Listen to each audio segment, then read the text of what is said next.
नमस्कार दोस्तों, मैं निरंजन कमलेश आप सभी का हमारे YouTube channel CGPS dream academy पर स्वागत करता हूं। दोस्तों, आज हम छत्तीसगढ़ी भाषा और व्याकरण का देखेंगे वीडियो। आपको पता होगा कि इससे पहले मैं 3 वीडियो बना चुका हूं। यदि आप नहीं देखे हैं तो आप हमारे YouTube चैनल के प्लेलिस्ट में जाकर देख सकते हैं। इसका मैं डिस्क्रिप्शन बॉक्स पे भी लिंक दे दूंगा, आप चाहे तो वहां से भी देख सकते हैं दोस्तों।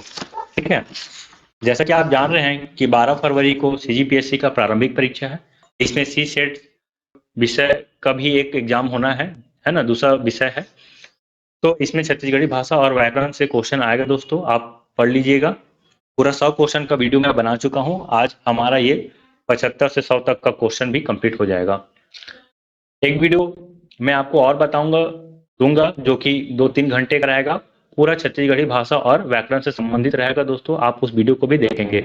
ठीक है, एक ही वीडियो में आपका सारा का सारा तैयारी लगभग हो जाएगा। अब बहुत डिटेल्स में बनाया गया वीडियो है, तो उम्मीद करता हूँ आपको वीडियो पसंद आएगा। वीडियो पसंद आता है तो लाइक कर दीजिएगा और चैनल पर नए हैं तो सब्सक्राइब करना बिल्कुल भी नहीं भूलिएगा। तो चलिए शुरू करते हैं आज के वीडियो को। देखिए, छत्तीसगढ़ी शब्द ठूठी बहारी का हिंदी अर्थ क्या होगा। ठीक है, आपको बताना है कि जो ठूठी बहारी जो छत्तीसगढ़ी शब्द है इसका हिंदी में क्या अर्थ होगा। देखिए, ऑप्शन है बाहरी व्यक्ति, नाटा व्यक्ति, छोटा झाड़ू, लंबा झाड़ू। तो ठूठी बहारी का हिंदी में यदि हम बात करते हैं दोस्तों, तो इसे हम छोटा झाड़ू बोलते हैं। ध्यान रखेंगे, ऑप्शन नंबर सी जो है इसका सही उत्तर हो जाएगा। और हाँ, यदि आपको भी उत्तर पता है दोस्तों तो आप कमेंट बॉक्स में भी कमेंट करके बताते रहिए कि 76 क्वेश्चन का आंसर क्या है। ठीक है, क्वेश्चन लिखिए, बाजू में ऑप्शन डाल दीजिए सही उत्तर को। ठीक, इसे आप देखिए कि आपको 25 में कितना मिल पा रहा है। समझिए, आपका 25 मार्क्स का टेस्ट हो रहा है और आप देखिए आपको 25 में कितना मिल पा रहा है। इससे आपको आपका तैयारी का आकलन समझ में आएगा। और हाँ, और अच्छा तैयारी करने के लिए और बेहतर प्रैक्टिस करने के लिए आप हमारे चैनल पर बने रहिए और आपको इसी तरह का व्याकरण का वीडियो भी आपको मिलेगा। आप सारा वीडियो को देख लीजिएगा। ठीक है, चलिए अगला क्वेश्चन देख लेते हैं। छत्तीसगढ़ी भाषा दिवस कब मनाया जाता है। तो छत्तीसगढ़ी भाषा दिवस कब मनाया जाता है, तो इसका सही उत्तर हो जाएगा ऑप्शन नंबर ए 28 नवंबर को। हर साल छत्तीसगढ़ सरकार द्वारा 28 नवंबर को छत्तीसगढ़ी भाषा दिवस मनाया जाता है। क्यों मनाया जाता है दोस्तों? क्योंकि इसी दिन छत्तीसगढ़ सरकार द्वारा छत्तीसगढ़ को भी भाषा के रूप में मान्यता दिया गया था। चलिए देखिए, 28 नवंबर को छत्तीसगढ़ी दिवस, ठीक है, प्रदेश में प्रति वर्ष 28 नवंबर को छत्तीसगढ़ी दिवस मनाया जाता है। ठीक है, उल्लेखनीय है कि दिनांक 28 नवंबर 2007 को विधानसभा में छत्तीसगढ़ी को राजभाषा का दर्जा देने के लिए विधेयक पारित किया गया था। ध्यान रखेंगे, विधानसभा में 28 नवंबर 2007 को, सन को भी याद रख लेंगे दोस्तों, बहुत इंपॉर्टेंट है। 28 नवंबर 2007 को विधानसभा में छत्तीसगढ़ी को राजभाषा का दर्जा दिया गया था और इसीलिए इस दिन को छत्तीसगढ़ी दिवस के रूप में मनाने का छत्तीसगढ़ सरकार द्वारा निर्णय लिया गया है। तो बहुत इंपॉर्टेंट है, इसे आप याद रख लेंगे। चलिए अब अगला क्वेश्चन को देख लेते हैं। निम्न में से पूर्वी छत्तीसगढ़ी बोली का चयन करें। ठीक है, तो पूर्वी छत्तीसगढ़ी बोली का चयन करना है। तो आपको पता होगा कि ये यदि हम छत्तीसगढ़ की बात करते हैं, ठीक है, तो ये कुछ इस प्रकार का छत्तीसगढ़ का मैप हमें देखने को मिलता है। अब इस मैप की यदि हम बात करते हैं दोस्तों, तो इधर पूर्व पड़ता है, इधर पश्चिम पड़ता है, ये उत्तर हो गया और ये दक्षिण। दक्षिण यानी कि बस्तर संभाग, उत्तर यानी कि सरगुजा संभाग, पूर्व यानी कि रायपुर संभाग, पश्चिम यानी कि दुर्ग संभाग। ठीक है, और कहीं ना कहीं बिलासपुर भी शामिल है। चलिए, तो इस क्षेत्र में जो भाषा बोली जाती है छत्तीसगढ़ द्वारा, उसे पूर्वी भाषा बोला गया है। ठीक है, तो आपको बताना है कि इस 4 ऑप्शन में कौन सा है। तो देखिए, सरगुजिया का मतलब होता है जो सरगुजा क्षेत्र है ना। खलटाही हल्बी दक्षिण क्षेत्र में बोला जाता है। ठीक है, तो लरिया जो है इसका सही उत्तर हो जाएगा। पूर्वी छत्तीसगढ़ी में बोले जाने वाली जो छत्तीसगढ़ी भाषा है या छत्तीसगढ़ी बोली है वो लरिया है। ठीक है, देखिए, छत्तीसगढ़ी भाषा का विकास यदि हम डॉक्टर रमेश चंद्र मल्होत्रा के अनुसार बात करते हैं दोस्तों, तो सबसे पहले प्राक आर्य था। प्राक आर्य के बाद हमें अर्धमागधी देखने को मिला। अर्धमागधी से विकृत होकर भाषा पूर्वी हिंदी में आया। पूर्वी हिंदी के बाद छत्तीसगढ़ी। ठीक है, ध्यान रखेंगे। तो क्वेश्चन ये भी आता है कि छत्तीसगढ़ी का विकास कहाँ से हुआ, तो कई बार ऑप्शन में अर्धमागधी भी दिया रहता है और पूर्वी भी दिया रहता है, तो ध्यान रखेंगे। और यही हम छत्तीसगढ़ी की बात करते हैं तो देखिए उड़िया से बना है भत्री, तो हमारे यहाँ छत्तीसगढ़ में भत्री भाषा का भी उपयोग किया जाता है। और यदि हम छत्तीसगढ़ी की बात करते हैं तो देखिए यदि हम आर्य भाषा, देखिए पहली बात तो आप समझिएगा कि छत्तीसगढ़ के भाषा को 3 भाषा परिवार में बांटा गया है, या तो 4 भी बोल सकते हैं मुख्य रूप से। कौन कौन सा है, तो आर्य, मुंडा, ठीक, द्रविड़, और चौथा बात करें तो तिब्बती चीनी। चीनी को छोड़ दीजिए, तिब्बती। आपको पता है सरगुजा क्षेत्र में मैनपाट एरिया में तिब्बती का भी निवास है। तो इस तरह से 4 भाषा परिवार हमारे छत्तीसगढ़ में देखने को मिलता है, ठीक ना। अब जिसमें से यदि हम बात करते हैं आर्य भाषा परिवार का, तो देखिए आर्य भाषा परिवार में यदि हम पूर्वी छत्तीसगढ़ की बात करते हैं तो पूर्वी छत्तीसगढ़ में लरिया, बिंजवारी, कलंगा और भूरिया देखने को हमें मिल रहा है। तो ये 4 हमें देखने को मिल रहा है पूर्वी छत्तीसगढ़ ही क्षेत्र में, या पूर्वी छत्तीसगढ़ के क्षेत्र में। तो इस तरह से छत्तीसगढ़ को कई भाग में बांट दिया गया है, उत्तरी छत्तीसगढ़ी, पश्चिमी छत्तीसगढ़ी, केंद्रीय छत्तीसगढ़ी, पूर्वी छत्तीसगढ़ी और दक्षिणी छत्तीसगढ़ी। तो हमारा क्वेश्चन ये था कि पूर्वी छत्तीसगढ़ी में किस बोली को बोला जाता है, तो ऑप्शन में था लरिया, ठीक है। तो ये यहाँ पे इसका सही उत्तर हो जाएगा, ठीक है, ध्यान रखेंगे। और वहां पे देखिए खलटाई भी ऑप्शन में था, तो खलटाई कहाँ बोला जाता है, तो पश्चिमी छत्तीसगढ़ी में बोला जाता है, ठीक है। चलिए आगे बढ़ते हैं दोस्तों। निम्न में से कौन सी बोली मुंडा भाषा परिवार से संबंधित है, तो देखिए फिर से भाषा परिवार से संबंधित एक और क्वेश्चन आ गया। तो मुंडा भाषा परिवार, मुंडा भाषा का मतलब जो है ये भी एक भाषा परिवार है, छत्तीसगढ़ में बोला जाता है यहाँ पे, ठीक है। तो इसमें जो सही उत्तर होगा इसका, यदि आपको पता है तो आप बता दीजिए, ठीक है। नहीं तो देखिए इसका जो सही उत्तर हो जाएगा वो है ऑप्शन नंबर सी, नगीशिया, ठीक, ध्यान रखेंगे, नगीशिया, ठीक है। देखिए मुंडा भाषा परिवार, मुंडा को आग्नेय भी बोला गया है। हीरालाल शुक्ल के अनुसार यदि हम बात करते हैं विभाजन की, तो प्राक मुंडा 2 भाग में बटा हुआ है, प्राक दक्षिणी मुंडा और प्राक उत्तरी मुंडा, ठीक है। प्राक दक्षिणी मुंडा बस्तर क्षेत्र में है और प्राक मध्य मुंडा, तो मध्य में देखिए खड़िया है, गदवा है, ये दोनों के दोनों मुंडा या आग्नेय भाषा परिवार से संबंधित है। या उत्तरी क्षेत्र की हम बात करते हैं तो उत्तरी में देखिए देख लीजिए कोरकू है, मवाशी है, निहाली है, इन 3 चीजों को बोला जाता है। और यदि हम खेरवारी की बात करते हैं, प्राग खेरवारी में, तो आपको कोरवा और विदोह मिलता है। यदि हम विदोह की बात करते हैं तो देखिए नगेशिया है, तो यही था हमारे क्वेश्चन में, नगेशिया जो कि मुंडा भाषा परिवार में शामिल है। सौता या तुरी है, माझी है, मझवार है और खैरवारी है। तो इस तरह से आपको याद करना है दोस्तों। यदि आप CGPSC मेंस एग्जाम की तैयारी कर रहे हैं तो आपको ये सब चीज बिल्कुल पूरी तरह से पता होना चाहिए, ठीक है। चलिए तो अगला क्वेश्चन देख लेते हैं। छत्तीसगढ़ी एक वचन से बहुवचन शब्द बनाने के लिए किस प्रत्यय का प्रयोग किया जाता है। एक वचन से बहुवचन शब्द बनाने के लिए किस प्रत्यय का प्रयोग किया जाता है।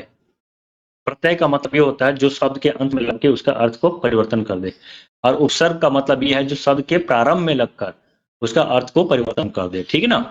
तो यहाँ पे प्रत्यय की बात हो रहा है।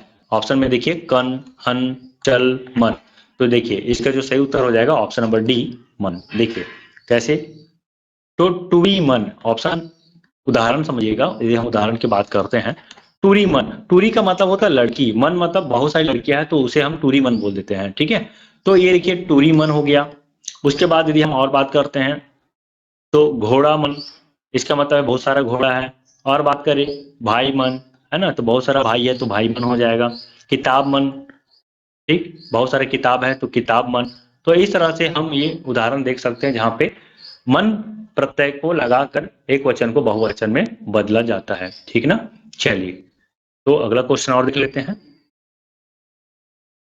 अच्छा, और जान लीजिए इसके बारे से, यदि संख्यावाची विशेषण और संज्ञा के बीच झन, झिन, कन, ठन का प्रयोग कर बहुवचन बनाया जाता है। जैसे 8 संख्यावाची विशेषण है, तो 8 झन, कई ठन, 5 ठन। तो देखिए 8 झन मनखे का मतलब 8, तो है ना, 8 झन मतलब 8 ठो मनखे मतलब मनुष्य है।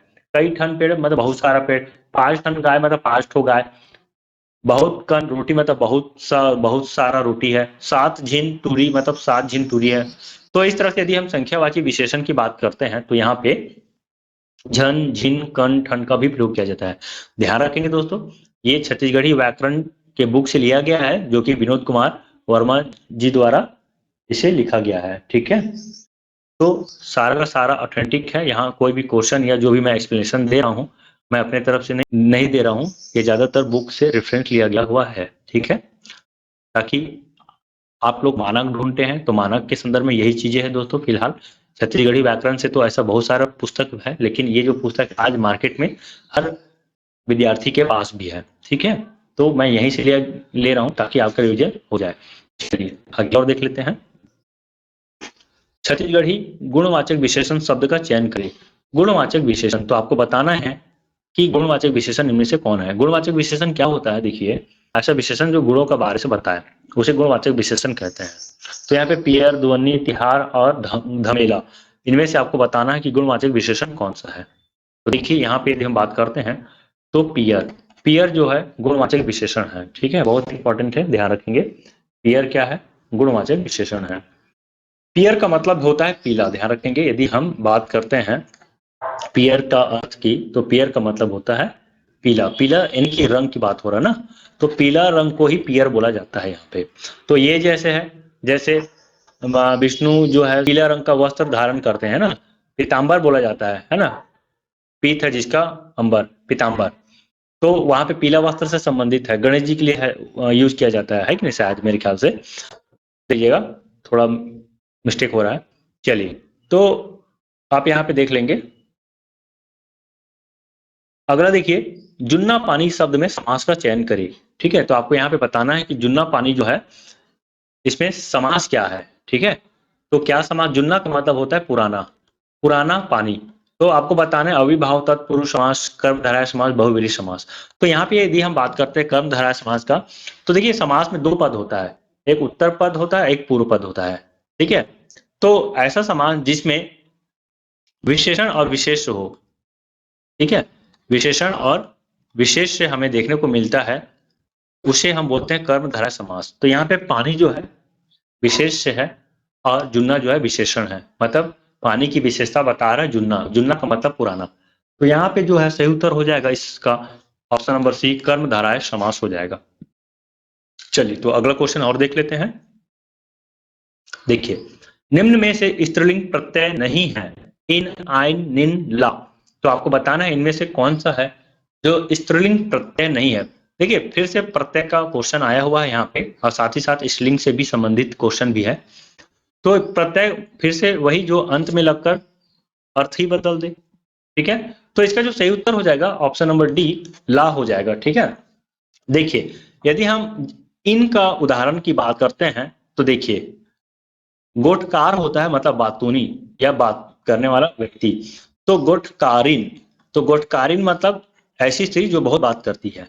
लोहारिन, जैसे लोहार होता है एक वर्ग जो लोहा से संबंधित कार्य करता है, उसे हम लोहार बोलते हैं। तो लोहार से बना है लोहारिन। ओके, लोहारिन या लोहरिन, इसको ऐसा बोला जाता है। आइन से यदि हम उदाहरण ले तो गुरु से बना है गुरुवाइन। ठीक है, गुरुवाइन। ओके, और दूसरा हम बात करते हैं राउत जाति होता है दोस्तों, तो राउत जाति से यहाँ पे राउत लोगों की स्त्रियों को बोला जाता है रौताइन। ठीक है, ध्यान रखेंगे, रौताइन। नीन से बात करें, जैसे धोबी के बीवी को है ना, या फिर ऐसे स्त्री जो धोबी है उसको धोबनीन बोला जाता है। ठीक है, और कोचिया से बना हुआ है कोचनीन। तो ये इस तरह से इसका उदाहरण है। ठीक है, उम्मीद करता हूँ आपको समझ में आ रहा होगा दोस्तों। फिर भी से कोई डाउट्स होगा तो आप कमेंट करके भी पूछ सकते हैं अपने डाउट्स को। चलिए अगला क्वेश्चन देख लेते हैं। छत्तीसगढ़ी शब्द पत्री है, तो यहाँ पे छत्तीसगढ़ी शब्द पत्री क्या है? तत्सम, तद्भव, देशज या देशज। ठीक है, तो देखिए छत्तीसगढ़ी शब्द यहाँ पे पत्री की हम बात करते हैं तो ये हो जाएगा तद्भव। तो पत्री जो है तद्भव शब्द है। तद्भव का मतलब ये होता है जो संस्कृत से एजिटिव ना लेके उसको विकृत रूप में स्वीकार किया गया है, तो उसे हम तद्भव शब्द बोलते हैं। इसका एक और एग्जाम्पल की बात करते हैं, देखिए छत्तीसगढ़ी में, तो ये हो जाएगा तस्मई। आपको पता होगा खीर, ध्यान रखेंगे, खीर हिंदी शब्द है, और वहीं तत्सम शब्द की बात करते हैं। ठीक है, तत्सम शब्द की बात करते हैं तो इसको क्षीर बोला जाता है, क्षीर। ओके, तो क्षीर तत्सम शब्द है और ये तद्भव शब्द है। तो ये तस्मई छत्तीसगढ़ी में हो गया और खीर हिंदी में हो गया। ठीक ना, तो चलिए अगला और देख लेते हैं। छेपका शब्द का अर्थ है, तो आपको बताना है यहाँ पे छेपका शब्द का क्या अर्थ है। जो बकरी चराता हो, जिसका नाक दबा हो, जिसका नाक लंबा हो, जिसके 6 पुत्र हो। तो देखिए छेपका का अर्थ होता है जिसका नाक दबा हो। ऑप्शन नंबर बी जो है इसका सही उत्तर होगा। ठीक ना। चलिए आप भी उत्तर देते जाइए दोस्तों, और वीडियो पसंद आ रहा है तो आप लाइक भी करते रहिए। ओके, देखिए अरम पपई किस फल का नाम है। अरम पपई किसे कहा जाता है, संतरा को, आम को, अमरूद को, पपीता को। चलिए बताइए किसे कहा जाता है। तो ठीक यहाँ पे देखिए अरम पपई जो है ना पपीता के लिए उपयोग किया जाता है, मतलब छत्तीसगढ़ी में पपीता को अरम पपई कहा जाता है। ठीक है, आप इस तरह का क्वेश्चन आप सी सेट में देखेंगे, वनडे एग्जाम में देखेंगे, और सीजीपीएससी के मुख्य परीक्षा में भी देखेंगे, तो आप तैयारी करते रहिए, बहुत ही इंपॉर्टेंट है। चलिए तो अगला क्वेश्चन, गाड़ा रवान, ठीक है, या गाड़ा रवन में समास का चयन करें। ठीक है, तत्पुरुष, कर्मधारय, द्वंद्व और बहुव्रीहि। बताइए इनमें से कौन सा सही उत्तर हो जाएगा। गाड़ा समझते होंगे, बैलगाड़ी। ठीक है, बैलगाड़ी को गाड़ा कहा जाता है दोस्तों। और रवान या रवान होता है और एक रवन, दोनों बोल देते हैं। तो रवन का मतलब होता है रास्ता। ओके, तो बैलगाड़ी के लिए रास्ता, तो यहाँ पे हम किस शब्द का उपयोग किए हैं, के लिए, तो तत्पुरुष समास है ना। तो तत्पुरुष समास जो है गाड़ा रवन का उदाहरण है यहाँ पे। ठीक है, चलिए अगला क्वेश्चन और देख लेते हैं। निश्चट में उपसर्ग है, उपसर्ग क्या होता है, जो शब्द के पहले लगकर अर्थ परिवर्तन कर दे। ओके, तो निश्चट में कौन सा उपसर्ग है। ठीक है, तो पहली बात, निश्चट में किसी प्रकार का उपसर्ग नहीं लगाया जाता है। ठीक है, इसलिए ऑप्शन नंबर डी हो जाएगा इसमें, उपरोक्त में से कोई नहीं। ठीक ना। चलिए अगला क्वेश्चन, निम्नलिखित में से कौन सा स्वीकारोक्ति संयोजन बोधक नहीं है। स्वीकारोक्ति, स्वीकारोक्ति मतलब स्वीकार करने वाला, कौन सा संबोधक संयोजन नहीं है। हो, हाँ, हूँ, हाय। तो हो जैसे बोलते हो, कोई बोलता है काम कर देना, तो बोलते नहीं छत्तीसगढ़ी में हो कर दूं। ठीक है, हूँ, हाँ, ऐसा बोल देते हैं दोस्तों। तो ये तीनों के तीनों है, तो कौन नहीं है, तो हाय। तो इसका जो सही उत्तर हो जाएगा ऑप्शन नंबर डी, हाय, है ना। चलिए अगला क्वेश्चन, साला और जमात को छत्तीसगढ़ी में क्या कहते हैं। साला और जमात को छत्तीसगढ़ी में क्या कहते हैं। जावर जियर, सारा जावर, जिगरी जीव, जुन्ना नवा। तो साला, ठीक है, साला को छत्तीसगढ़ी में सारा बोलते हैं। तो अब जमात आपको पता नहीं दोस्तों, तो समझ जाइए जावर होगा, क्योंकि ये तो मैच कर रहा है और दूसरा अलग कोई ऑप्शन दिख नहीं रहा है। तो आप यहाँ से भी स्मार्ट तरीके से क्वेश्चन को सॉल्व कर सकते हैं। ठीक है, तो इस तरह से ऑप्शन नंबर बी जो है इसका सही उत्तर हो जाएगा। अगला क्वेश्चन देख लेते हैं फिर से। अप्सरा का छत्तीसगढ़ी पर्याय है अप्सरा। ठीक है, ध्यान रखेंगे अप्सरा किसको कहा जाता है। ठीक है, छत्तीसगढ़ी में भी पर्यायवाची शब्द हमें पढ़ने को मिलता है दोस्तों। तो यहाँ पे अप्सरा को छत्तीसगढ़ी में क्या कहा जाता है बताइए। देखिए अप्सरा को यहाँ पे छत्तीसगढ़ी में नचकारहीन, नचकाहरिन कहते हैं। नचकाहरिन का मतलब होता है जो डांस करते हैं ना स्त्रियां, उसे हम बोलते हैं नचकाहरिन। ठीक है, तो अप्सरा भी कहा जाता है उसे छत्तीसगढ़ी में। अगला क्वेश्चन देख लेते हैं, छेरी का बहुवचन नहीं है। तो छेरी का बहुवचन नहीं है, सबो छेरी, सब्बो छेरी, जमो छेरी, उपरोक्त सभी। तो यहाँ पे जो सही उत्तर हो जाएगा उपरोक्त सभी। ठीक है, छेरी का बहुवचन है, यहाँ पे क्वेश्चन को सुधार लीजिएगा, छेरी का बहुवचन है हो जाएगा। तो इन ए बी सी ये तीनों के तीनों छेरी का बहुवचन है। ठीक है ना। चलिए अगला क्वेश्चन, निम्नलिखित में से कौन सा शब्द संबंध दर्शाने वाला सर्वनाम नहीं है। तो संबंध दर्शाने वाला सर्वनाम नहीं है, जे, जौन, जेमन, कौनमन। ठीक है, तो यहाँ पे आपको ये देखना है कि ऐसा कौन सा जो शब्द है जो संबंध को बिल्कुल भी नहीं दर्शाता है। ठीक ना, तो जे, जौन, जेमन ये तीनों को तीनों संबंध को दर्शाता है। कौनमन ये प्रश्नवाचक है दोस्तों, ध्यान रखेंगे, इसलिए ये संबंध को नहीं दर्शाता। क्यों, क्योंकि ये प्रश्न के लिए उपयोग किया जाता है, तो प्रश्नवाचक शब्द है। ठीक है, अगला क्वेश्चन, ऊब के लिए छत्तीसगढ़ी पर्याय है। ऊब गया नहीं बोलते हैं दोस्तों, मैं ऊब गया हूँ। ठीक है, तो ऊब का मतलब होता है अस्कट, है कि नहीं। छत्तीसगढ़ी में हम लोग बोलते हैं अस्कट, अस्कट लगत थे, अस्कट लग रहा है ना, मोला अस्कट लगत थे। तो अस्कट जो है छत्तीसगढ़ी पर्याय है यहाँ पे, ध्यान रखेंगे ऊब के लिए। ठीक, अगला क्वेश्चन, छत्तीसगढ़ी अवयव चुनिए। तो छत्तीसगढ़ी अवयव क्या होगा दोस्तों? सुरुज, संजहा, खोली, चंदा। तो अवयव है ना, क्या है यहाँ पे आपको बताना है। तो यहाँ पे जो संज्ञा शब्द है वो छत्तीसगढ़ी अवयव में शामिल है। बाकी यदि हम बात करते हैं तो संज्ञा हो जाएगा। ठीक है, ध्यान रखेंगे। ठीक, यदि हम सुरुज, खोली, चंदा की बात करते हैं, ये तीनों के तीनों क्या है? संज्ञा का एक उदाहरण है। चलिए तो अगला देख लेते हैं। निम्नलिखित में से छत्तीसगढ़ी कृदंत बताइए। छत्तीसगढ़ी कृदंत आपको बताना है इनमें से कौन सा है। ठीक है, रेगत, मनखे, दौड़, पढ़िस, खाबो। ठीक है, कृदंत। ठीक है, क्रिया से संबंधित है यहाँ पे दोस्तों। तो यहाँ पे हो जाएगा रेंगत, मनखे। ठीक है, ये कृदंत है, छत्तीसगढ़ी कृदंत। चलिए अगला क्वेश्चन। इनमें से कौन सा शब्द बहुवचन है? ठीक है, आपको बताना है कौन सा जो शब्द है बहुवचन है। बछरू, पान, जात, कुकुर, मनहर। तो यहीं से देख के समझ में आ जाता है कि ऑप्शन नंबर डी जो कि कुकुर मनहर है, यही जो है बहुवचन शब्द है हमारा। कितना इजी है दोस्तों। इसी तरह का क्वेश्चन आपको सी सेट में देखने को मिलेगा। थोड़ा सा आप पेशेंस लेकर बनाइएगा। ठीक है, और हाँ, यदि आप छत्तीसगढ़ी लैंग्वेज को ठीक से नहीं समझ पा रहे हैं, नहीं जानते हैं, तो आप बहुत ज़्यादा प्रैक्टिस कीजिए। ठीक है, ये देखिए सी सेट में क्या होता है, या तो आप अपना हिंदी लैंग्वेज या संस्कृत हिंदी लैंग्वेज छत्तीसगढ़ी लैंग्वेज को बढ़िया बना लीजिए, या तो अपना मैथ्स रीजनिंग को स्ट्रॉन्ग कर लीजिए। दो ही में से एक चीज जो आपको क्वालिफाई करने के लिए बहुत ही इंपॉर्टेंट है। ठीक है, तो इस चीज को आप ध्यान में रख के आगे आने वाले समय में तैयारी करते रहिए। चलिए, टहलू में कौन सा प्रत्यय है? ठीक है, फिर से उपसर्ग प्रत्यय से एक और क्वेश्चन आ गया है। तो यहाँ पे सही उत्तर क्या हो जाएगा? तो यहाँ पे टहलना हम बोलते हैं ना दोस्तों, टहल, टहल। ठीक है, टहल। तो इसमें ऊ को जोड़ दे तो टहलू बन जाता है। ठीक है, यहाँ पे ये बिंदी नहीं रहेगा, ध्यान रखेंगे। ठीक है, तो यहाँ पे जो टहलू है। ठीक, चलिए अगला क्वेश्चन और देख लेते हैं। वह पुत्र जो कोख से अंतिम बार पैदा हुआ हो उसे क्या कहते हैं? जो कोख से अंतिम बार पैदा हुआ है उस पुत्र को क्या कहा जाता है? तो यहाँ पे देखिए सही उत्तर हो जाएगा कोक पोछना। कोक पोछना का मतलब ये है पुत्र जो अंतिम बार पैदा हुआ। अंतिम बार मतलब उसके बाद कोई पुत्र या पुत्री कोई पैदा ही नहीं हुआ है। ठीक है, या मतलब जो अंतिम रूप से पैदा हुआ है पुत्र, उसे ही हम बोलेंगे कोक पोछना। चलिए अगला और आखिरी क्वेश्चन दोस्तों। दांत दिखाने वाला के लिए छत्तीसगढ़ी शब्द है। तो दांत दिखाने वाले को हम छत्तीसगढ़ी में क्या बोलते हैं? दतला, खेबड़ा, टिपका, डटनिपोर।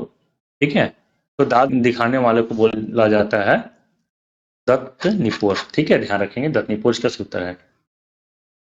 तो ठीक है दोस्तों, यहीं तक था हमारा वीडियो। आपको कैसा लगा हमारा वीडियो प्लीज कमेंट करके जरूर बताइएगा।